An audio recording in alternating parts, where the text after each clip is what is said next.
കലാഭവൻ മണിയുടെ മരണത്തിൽ ഉള്ള ദിലീപിന്റെ പങ്കുകൂടി അന്വേഷിക്കണമെന്ന മണിയുടെ സഹോദരൻ RLV രാമകൃഷ്ണൻ ആവശ്യവുമായി രംഗത്തെത്തിയിരിക്കുകയാണ്. ഇതിന്റെ വിശദാംശങ്ങളുമായി ഇപ്പോൾ ദിൽജിത്ത് ചേരുകയാണ് തൃശ്ശൂരിൽ നിന്നും. ദിൽജിത്ത്, ഒരുപക്ഷെ ദിലീപിനെ അറസ്റ്റ് ചെയ്ത ആ ഒരു ഘട്ടത്തിൽ തന്നെ സിനിമാ മേഖലയിലുള്ളവർ തന്നെ ഈ ഒരു ആരോപണം, മണിയുടെ മരണത്തിൽ ദിലീപിന്റെ പങ്കുകൂടി ഉണ്ട് എന്നുള്ള തരത്തിലുള്ള ആരോപണങ്ങളൊക്കെ ഉയർന്ന ഒരു സാഹചര്യം ഉണ്ടായിരുന്നു. അതിന്റെയൊക്കെ ഒരു പശ്ചാത്തലത്തിൽ കൂടിയാണോ ഇപ്പോൾ RLV രാമകൃഷ്ണനും ഈ ഒരു ആവശ്യവുമായി രംഗത്തെത്തിയിരിക്കുന്നത്? അഞ്ജു, ഇപ്പോൾ പ്രത്യേക സാഹചര്യത്തിൽ ഇത്തരത്തിലൊരു ആരോപണം പുറത്തു വരുന്നത് കഴിഞ്ഞ ദിവസങ്ങളിൽ ഇതുമായി ബന്ധപ്പെട്ട് ദിലീപുമായി ബന്ധപ്പെട്ട ചർച്ചകളിൽ പങ്കെടുത്തുകൊണ്ട് സംവിധായകനായ ബൈജു കൊട്ടാരക്കര നടത്തിയ ഒരു വെളിപ്പെടുത്തലാണ് ഇപ്പോൾ ഇത്തരത്തിലൊരു സംഭവത്തിലേക്കും വെളിപ്പെടുത്തലിലേക്കും ആരോപണത്തിലേക്കും എല്ലാം എത്തിച്ചേർന്നിരിക്കുന്നത്. ബൈജു കൊട്ടാരക്കര മാധ്യമങ്ങളോട് വെളിപ്പെടുത്തിയ ഇത്തരത്തിലാണ്. അതായത് കലാഭവൻ മണിയുടെ മരണവുമായി ബന്ധപ്പെട്ട് ദിലീപിന് വ്യക്തമായ ബന്ധമുണ്ട്.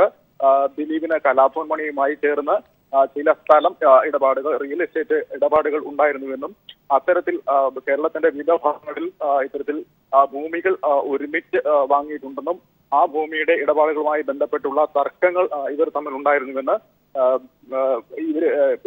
ഇവരുടെ പൊതു സുഹൃത്തായ ഒരു സ്ത്രീ വഴി തനിക്ക് തന്നെ അറിയിച്ചിരുന്നു. അത്തരത്തിലുള്ള കാര്യങ്ങളെപ്പറ്റി മാധ്യമങ്ങളിലൂടെ പുറത്ത് വെളിപ്പെടുത്തിയ സാഹചര്യത്തിലാണ് ആ ഒരു സാഹചര്യത്തിൽ ഇപ്പോൾ കലാഭവൻ മണിയുടെ മരണം അന്വേഷിച്ചുകൊണ്ടിരിക്കുന്ന CBI കൊച്ചി യൂണിറ്റ് സംവിധായകൻ ബൈജു കൊട്ടാരക്കരയുടെ മൊഴി രേഖപ്പെടുത്തുകയും അതോടൊപ്പം ഈ ബൈജു കൊട്ടാരക്കരയെ വിളിച്ചു എന്ന സ്ത്രീയുടെ ഓഡിയോ ക്ലിപ്പ് ശേഖരിക്കുകയും ചെയ്തിരുന്നു. സംഭവവുമായി ബന്ധപ്പെട്ട് മറ്റൊരാളെ കൂടി കൊച്ചി CBI യൂണിറ്റ് വിളിച്ചു വരുത്തി അയാളിൽ നിന്ന് മൊഴി രേഖപ്പെടുത്തുകയും ഈ രീതിയിലുള്ള അന്വേഷണം വ്യാപിപ്പിക്കുകയും ചെയ്ത ഒരു സാഹചര്യം ആണ് നിലവിൽ നിലനിൽക്കുന്നത്. ആ ഒരു സാഹചര്യത്തിൽ കൂടിയാണ് ഇപ്പോൾ മണിയുടെ സഹോദരൻ കൂടിയായ RLV രാമകൃഷ്ണൻ ഇത്തരത്തിലൊരു ആരോപണവുമായി മുമ്പോട്ട് വരുന്നത്. ആദ്യഘട്ടത്തിൽ കലാഭവൻ മണിയുടെ മരണം സംഭവിച്ച ഘട്ടത്തിൽ തന്നെ ഇത്തരത്തിലൊരു സംശയം തനിക്ക് തോന്നിയിരുന്നുവെന്നും എന്നാൽ വ്യക്തമായ തെളിവുകൾ ഒന്നും തന്നെ കയ്യിൽ ശേഖരിക്കാനോ അല്ലെങ്കിൽ ബോധ്യപ്പെടുത്താനോ സാധിക്കുന്ന തരത്തിലുള്ള വലിയ തെളിവുകൾ ഒന്നും തന്നെ ഉണ്ടായിരുന്നില്ല എങ്കിൽ പോലും അന്വേഷണ സംഘത്തോട്, കേരള പോലീസ് സംഘത്തോട് ഈ ഇത്തരത്തിലുള്ളൊരു സംശയം താൻ പ്രകടിപ്പിച്ചിരുന്നുവെന്നും RLV രാമകൃഷ്ണൻ വ്യക്തമാക്കുന്നു. ഇത്തരത്തിലുള്ള സംശയത്തെ കുറിച്ച് CBI കൂടുതൽ വിശദമായ അന്വേഷണം നടത്തണമെന്നും RLV രാമകൃഷ്ണൻ ഇപ്പോൾ ആവശ്യപ്പെട്ടിട്ടുണ്ട്. ഏതായാലും ഇതുമായി ബന്ധപ്പെട്ട് തൊട്ടടുത്ത ദിവസങ്ങളിൽ തന്നെ RLV രാമകൃഷ്ണന്റെ മൊഴി CBI രേഖപ്പെടുത്തും എന്നാണ് അറിയാൻ സാധിക്കുന്നത്. ശരി ദിൽജിത്ത്, തുടരുക. ഇപ്പോൾ RLV രാമകൃഷ്ണൻ തന്നെ നമ്മോടൊപ്പം ടെലിഫോൺ ലൈനിൽ ചേരുകയാണ്. ശ്രീ RLV രാമകൃഷ്ണൻ, കഴിഞ്ഞ ദിവസം ബൈജു കൊട്ടാരക്കര നടത്തിയ ഒരു ആരോപണം, അതിന്റെ ഒരു പശ്ചാത്തലത്തിലാണോ താങ്കൾ ഇത്തരം ഒരു ആവശ്യവുമായി രംഗത്തെത്തിയിരിക്കുന്നത്? അല്ല, ഇതില് കോഴിക്കോട് സ്വദേശിയായിട്ടുള്ള ഒരു സ്ത്രീയാണ് ബൈജു കൊട്ടാരക്കര എന്ന സംവിധായകനെ വിളിച്ച് വിവരം പറഞ്ഞിട്ടുള്ളത്. അത് രാജാക്കാട് ഏരിയ, മൂന്നാർ ഏരിയയില് ഭൂമി ഇടപാടുകൾ ഉണ്ടെന്ന് വ്യക്തമായി പറഞ്ഞുകൊണ്ടാണ് ഈ ബൈജു കൊട്ടാരക്കരയ്ക്ക് ഫോൺ ചെന്നിട്ടുള്ളത്. അത് പ്രകാരം നമ്മൾ ചാനലിലൂടെ ഈ വാർത്ത കാണുകയും നിലവിൽ CBI അന്വേഷണം നടക്കുന്നത് കൊണ്ട് എന്ത് ഇൻഫർമേഷൻ കിട്ടിയാലും CBIക്ക് കൈമാറണം എന്നുള്ളത് കൊണ്ട് നമ്മൾ ഈ വാർത്ത അറിഞ്ഞ ഉടനെ ബൈജു കൊട്ടാരക്കരയുമായി ബന്ധപ്പെട്ടു. അതോടൊപ്പം തന്നെ ബൈജു കൊട്ടാരക്കരയുടെ അദ്ദേഹത്തെ CBI ഓഫീസിലേക്ക് വിളിച്ച് വിവരങ്ങൾ ആരാഞ്ഞിട്ടുണ്ട്. അതിൽ കൂടുതൽ എനിക്ക് ഇൻഫർമേഷൻ മറ്റൊന്നും എന്റെ ഫോണിലേക്കോ അല്ലെങ്കിൽ ഞാൻ നേരിട്ടോ എനിക്ക് അറിഞ്ഞിട്ടില്ല. ഞാൻ കലാഭവൻ മണിയുമായി നല്ല സൗഹൃദമുള്ള ഒരാളാണ് ദിലീപ്. അതുകൊണ്ട് തന്നെ നിരവധി ഭൂമി ഇടപാടുകളൊക്കെ ഇവർ തമ്മിൽ ഉണ്ടായിരുന്നോ? എനിക്ക് അത്തരത്തിലുള്ള കാര്യങ്ങളെ കുറിച്ച് അറിയില്ല മാഡം. ഒരുപക്ഷെ വ്യക്തമായ തെളിവുകൾ ഒരുപക്ഷെ ദിലീപിനെതിരെ നിലവിലില്ല. ഈ ഒരു പശ്ചാത്തലത്തിൽ താങ്കൾ ഏതു രീതിയിലാണ് ഈ ഒരു കാര്യത്തെ മുന്നോട്ട് കൊണ്ടുപോകാൻ ഉദ്ദേശിക്കുന്നത്? അല്ല, നമുക്ക് ഈ ചാനലിലൂടെ വന്നിട്ടുള്ള ഇൻഫർമേഷൻ CBIക്ക് കൊടുത്തു എന്ന് മാത്രമേ ഉള്ളൂ, CBIയെ ധരിപ്പിച്ചു എന്ന് മാത്രമേ ഉള്ളൂ. അതല്ലാതെ ഇത് വ്യക്തമായ തെളിവുകളൊന്നും എന്റെ കയ്യിൽ ഉണ്ടായിട്ടില്ല. താങ്കൾക്ക് വ്യക്തിപരമായ എന്തെങ്കിലും സംശയം ഈ ഒരു കാര്യത്തിൽ ഉണ്ടോ? വ്യക്തിപരമായെന്ന് വെച്ചാൽ നമ്മൾ നേരത്തെ ആദ്യം മുതലേ പറയുന്ന കാര്യമാണല്ലോ, സാമ്പത്തിക ഇടപാടുകളും ഭൂമി ഇടപാടുകളും ഇതില് പിന്നെ പ്രശ്നങ്ങളുണ്ട്. അത് അന്ന് മരിച്ചെന്ന് മുതലേ നമ്മൾ പറയുന്നുണ്ട്. അപ്പോ ഇത്തരത്തിലുള്ള ഇൻഫർമേഷൻ ഈ സമയത്ത് അത് എന്ത് സോഴ്സ് ഉപയോഗിച്ചാണ്, ആരാണ് കൈമാറിയിട്ടുള്ളത് എന്നുള്ളത് CBI കണ്ടെത്തട്ടെ. എനിക്ക് മറ്റ് സാമ്പത്തിക ഇടപാടുകളെ കുറിച്ചൊന്നും എനിക്കറിയില്ല. എന്തായാലും ആദ്യം മുതൽക്കേ തന്നെ താങ്കൾ ഇത്തരത്തിലൊരു ആരോപണം ഉന്നയിച്ചു എന്ന് പറഞ്ഞു. അത്തരത്തിൽ ദിലീപിനെ സംശയിക്കത്തക്ക രീതിയിലുള്ള എന്തെങ്കിലും കാര്യം താങ്കളിൽ ഉണ്ടായിട്ടുണ്ടോ? ഇല്ല, എനിക്ക് ഇതുവരെ അങ്ങനത്തെ ഒരു ഇൻഫർമേഷൻ എന്റെ കയ്യിൽ ഉണ്ടായിട്ടില്ല. അങ്ങനെയാണെങ്കിൽ നമ്മൾ നേരത്തെ മുതൽ പറഞ്ഞേനെ. ഇപ്പോ നിലവിൽ ഈ ഒരു ഫോൺ കോളിന്റെ പുറത്ത് ചാനലിലൂടെ വന്നിട്ടുള്ള അഭിപ്രായം മാത്രമാണ് നമ്മൾ ഏർപ്പെടുത്തിയിട്ടുള്ളത്.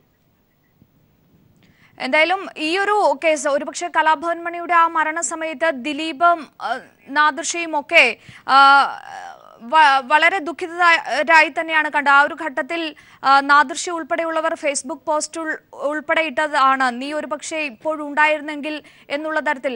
അത്തരത്തിൽ അവർ നല്ല സുഹൃത്തുക്കളായിരുന്നു, അതുകൊണ്ട് തന്നെ അവരെ സംശയിക്കേണ്ടതുണ്ടോ എന്നുള്ള ഒരു ചോദ്യം കൂടി നിലവിൽ ഉയരുന്നുണ്ട്.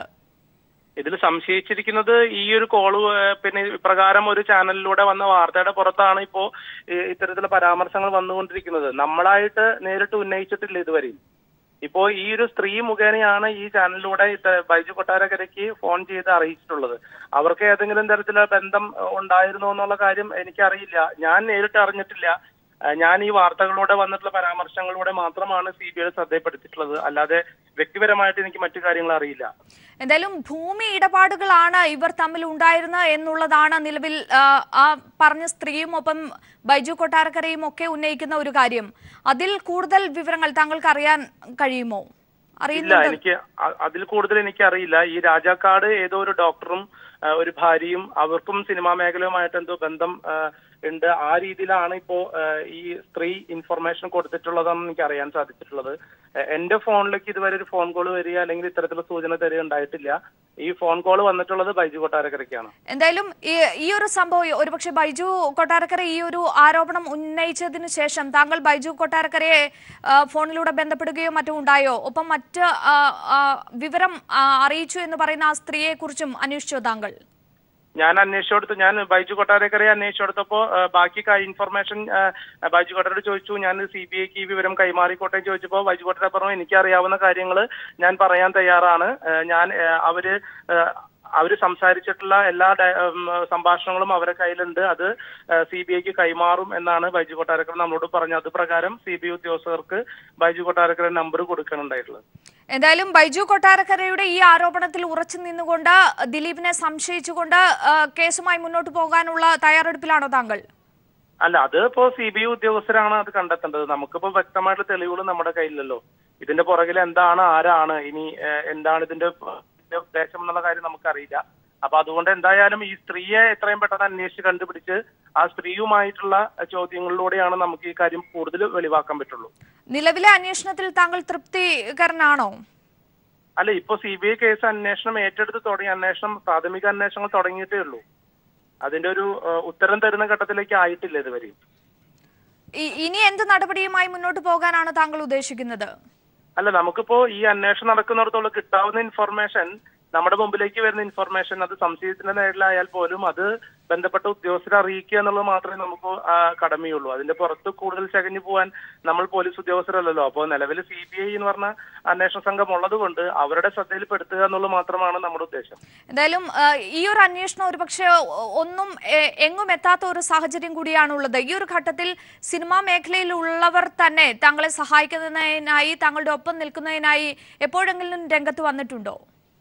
ഒരിക്കലും സിനിമാ രംഗത്തു നിന്നുള്ള ആരും നമ്മുടെ കൂടെ ഉണ്ടായിരുന്നിട്ടില്ല. നഷ്ടം സംഭവിച്ചിട്ടുള്ളത് ഞങ്ങൾക്ക് തന്നെ. കാരണം കുടുംബത്തിലെ നമ്മുടെ ഗൃഹനാഥൻ നഷ്ടപ്പെട്ടു പോയി. അപ്പോ അതിനുശേഷം ഉള്ള എല്ലാ കാര്യങ്ങൾക്കും സിനിമാ സംബന്ധിയായിട്ടുള്ള ആളുകൾ ആരും നമുക്ക് സഹായം തന്നിട്ടില്ല.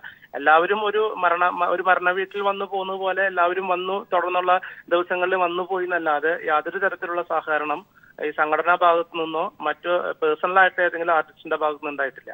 ഈ ദിലീപും നാദിർഷയും ഒക്കെ കലാഭവൻ മണിയുടെ ഉറ്റ സുഹൃത്തുക്കളാണ്. അവരിൽ നിന്ന് പോലും അത്തരമൊരു സഹായം, ഒരു ഹെൽപ്പ് താങ്കൾക്ക് ഉണ്ടായിട്ടില്ലേ? ഇല്ല, ഒരിക്കലും ഉണ്ടായിട്ടില്ല. ഇത് കുടുംബക്കാർ മാത്രമാണ് ഇതിന്റെ പുറകില്. കാരണം നമ്മൾ പറഞ്ഞല്ലോ, നമുക്ക് വ്യക്തമായിട്ട് പോസ്റ്റ്മോർട്ടം റിപ്പോർട്ടിന്റെയും അതുപോലെയുള്ള എല്ലാ റിപ്പോർട്ടുകളുടെ അടിസ്ഥാനത്തിൽ മാത്രമാണ് നമുക്ക് ഈ അന്വേഷണം മുന്നോട്ട് കൊണ്ടുപോകുന്നത്. അതായത് 2 തരത്തിലുള്ള വിഷം ഉള്ളിൽ ചെന്നത് കൊണ്ടാണ് കലാഭവൻ മണി മരണപ്പെട്ടത് എന്നാണ് പോസ്റ്റ്മോർട്ടം റിപ്പോർട്ടിൽ പറഞ്ഞിട്ടുള്ളത്. വിഷം എത്രമാത്രം എത്തിയിട്ടുള്ള റിപ്പോർട്ടുകളെല്ലാം അതിലുണ്ട്. അതിനുശേഷം ഈ കാക്കനാട് ലാബിന്റെ റിസൾട്ടിനെ അട്ടിമറിച്ചുകൊണ്ട് ഫോറൻസിക് നാഷണൽ ലാബിലേക്ക് അയക്കുകയും അളവിലും തൂക്കത്തിലും ഇല്ലാത്ത, സീൽ ചെയ്യാത്ത അവയവങ്ങൾ, ആന്തരിക അവയവങ്ങൾ അയച്ചുകൊണ്ട് അവിടെ നിന്ന് വന്ന റിസൾട്ടിനെ ആസ്പദമാക്കിയിട്ടാണ് കേസിന്റെ അന്വേഷണം പോയത്. അപ്പൊ അതില് നമുക്ക് വളരെയധികം വിഷമമുണ്ടായിരുന്നു. കാരണം ഇത്തരത്തിലുള്ള റിസൾട്ട് വെച്ചുകൊണ്ട് ഇത്തരത്തിലുള്ള മരണത്തിന്റെ അന്വേഷണം മുന്നോട്ട് കൊണ്ടുപോയതിൽ വളരെയധികം അട്ടിമറികൾ അവിടെ നടന്നിട്ടുണ്ടെന്നുള്ള കാര്യം അപ്പോഴേ നമുക്ക് സംശയം ഉണ്ടായിരുന്നു. പിന്നെ സുഹൃത്തുക്കളായാലും നമ്മൾക്കൊപ്പം നിൽക്കേണ്ടവരാണ്. കാരണം ഇത്തരത്തിലുള്ള റിപ്പോർട്ട് വന്നിട്ട് അവര് നമ്മുടെ ഒപ്പം എന്തുകൊണ്ട് അത് അങ്ങനെ വന്നു, അത് എങ്ങനെ എത്തപ്പെട്ടു എന്നുള്ളത് കൂടെ നിന്ന് അന്വേഷിക്കേണ്ടത് സുഹൃത്തുക്കളായിരുന്നു. അവരാരും തന്നെ നമുക്കൊപ്പം ഉണ്ടായിരുന്നില്ല. തീർച്ചയായും അത് ആ ഒരു സാഹചര്യത്തിൽ കൂടിയാണ് അത്തരമൊരു ചോദ്യം ചോദിച്ചത്. എന്നാലും അമ്മയുടെ അംഗത്വം ഉള്ള ഒരാളാണ് ആയിരുന്നു കലാഭവൻ മണി. ആ ഒരു ഘട്ടത്തിൽ അമ്മ പോലും നിങ്ങളെ ബന്ധപ്പെട്ടിട്ടില്ല, കൈയൊഴിഞ്ഞു എന്നുള്ള ഒരു മട്ടായിരുന്നു.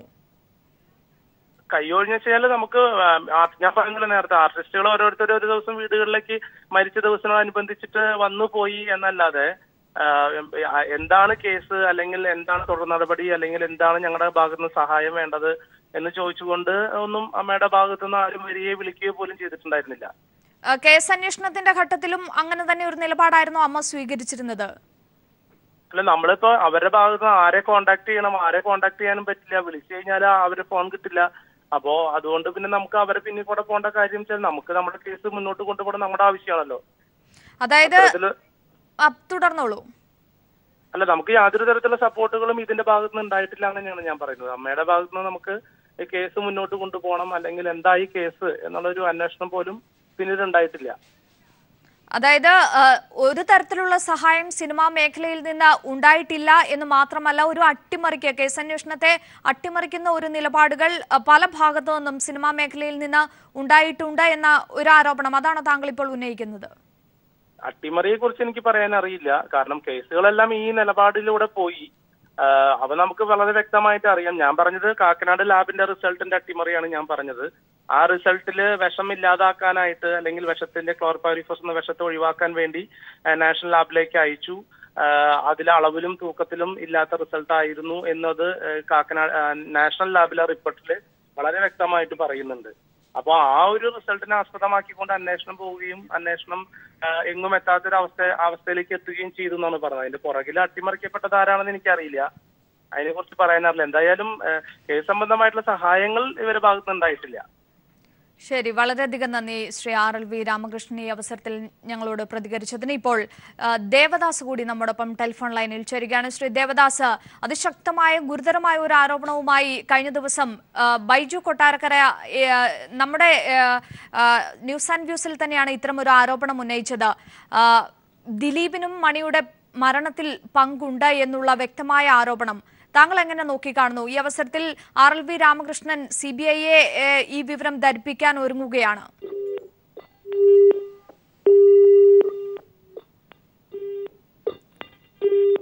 ദേവദാസ്, കേൾക്കാമെങ്കിൽ.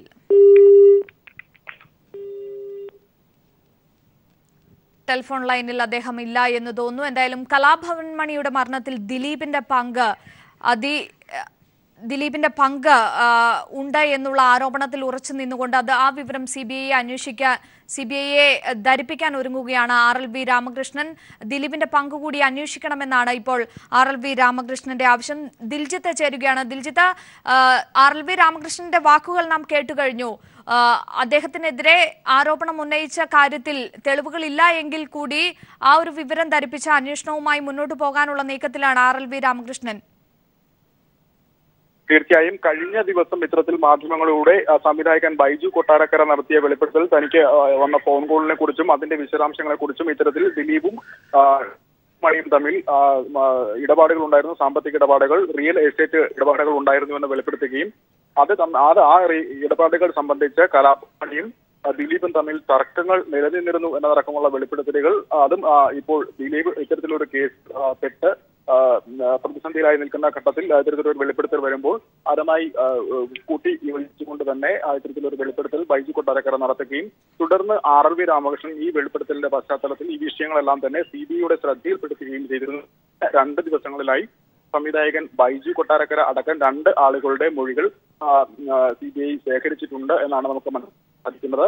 അത് മാത്രമല്ല, ബൈജു കൊട്ടാരക്കരയെ വിളിച്ചിട്ടുണ്ട് പറയുന്ന സ്ത്രീയുടെ ഫോൺ കോളിന്റെ വിശദാംശങ്ങൾ, അവരുടെ ശബ്ദരേഖ അടക്കം ഇപ്പോൾ CBIക്ക് കൈമാറിയിട്ടുണ്ട് എന്നാണ് നമുക്ക് മനസ്സിലാക്കാൻ സാധിക്കുന്നതിൽ കൂടുതൽ ബൈജു കൊട്ടാരക്കരയിൽ നിന്ന് തന്നെ നമുക്ക് ലഭ്യമാകുമെന്നാണ് നമുക്ക് പ്രതീക്ഷിക്കുന്നത്. ഏതായാലും ഇപ്പോൾ മറ്റൊരു തരത്തിൽ ഇത്തരത്തിൽ ദിലീപിന്റെ മരണം അല്ലെങ്കിൽ സാമ്പത്തിക ഇടപാടുകളുമായി ബന്ധപ്പെട്ട് കലാഭവൻ മണിയും ദിലീപും തമ്മിലുള്ള സാമ്പത്തിക ഇടപാടുകളും റിയൽ എസ്റ്റേറ്റ് ഇടപാടുകളും തമ്മിലുള്ള ആരോപണങ്ങൾ പുറത്തു വരുന്ന സാഹചര്യത്തിൽ ഇപ്പോൾ RLV രാമകൃഷ്ണൻ മറ്റൊരു വെളിപ്പെടുത്തൽ കൂടി, മറ്റൊരു ആരോപണം കൂടി മുമ്പോട്ട് വയ്ക്കുന്നു. പ്രത്യേകിച്ച് ദിലീപ് നിയന്ത്രിച്ചിരുന്ന സിനിമാ മേഖലയിലെ സംഘടനകൾ, നടീനടന്മാരുടെ സംഘടനകൾ, സംവിധായകരുടെ സംഘടനകൾ, താഴെത്തട്ടിൽ നിന്ന് മുകൾ തട്ടിൽ പ്രൊഡ്യൂസർമാരുടെ സംഘടനകളിലുള്ള ആളുകൾ വരെ കലാഭവൻ മണിയുടെ മരണവുമായി ബന്ധപ്പെട്ട് ഉള്ള കാര്യങ്ങളിൽ അന്വേഷണം ആവശ്യപ്പെടാനും മണിയുടെ മരണത്തിലെ ദുരൂഹത നീക്കുന്നതിനുമായി ബന്ധപ്പെട്ട് മുമ്പോട്ട് വന്നിട്ടില്ല എന്നും അമ്മ ഉൾപ്പെടെയുള്ള സംഘടനകളിൽ നിന്ന് നടീനടന്മാർ വ്യക്തിപരമായി തന്റെ വീട്ടിലെത്തി അന്വേഷണത്തിലൂടെ സഹകരിക്കുകയാണെങ്കിൽ പിന്തുണ പ്രഖ്യാപിക്കുകയും ചെയ്തത് മാത്രമല്ലാതെ അമ്മ എന്ന സംഘടന നേരിട്ട് ഇടപെടുകയോ അന്വേഷണം ആവശ്യപ്പെടുകയോ അല്ലെങ്കിൽ തങ്ങൾക്ക് സാന്ത്വനമേകുന്ന യാതൊരു നടപടികളും നൽകിയിട്ടില്ല എന്നൊരു ആരോപണം കൂടി ഇപ്പോൾ RLV രാമകൃഷ്ണൻ പറഞ്ഞു വെക്കുന്നുണ്ട്. ശരി, വ്യക്തമാണ്. ദിലീപിന്റെ പങ്കുകൂടി അന്വേഷിക്കണം. കലാഭവൻ മണിയുടെ മരണത്തിൽ ദിലീപിന്റെ പങ്കുകൂടി അന്വേഷിക്കണമെന്ന ആവശ്യവുമായി സഹോദരൻ RLV രാമകൃഷ്ണൻ രംഗത്തെത്തിയിരിക്കുന്നു.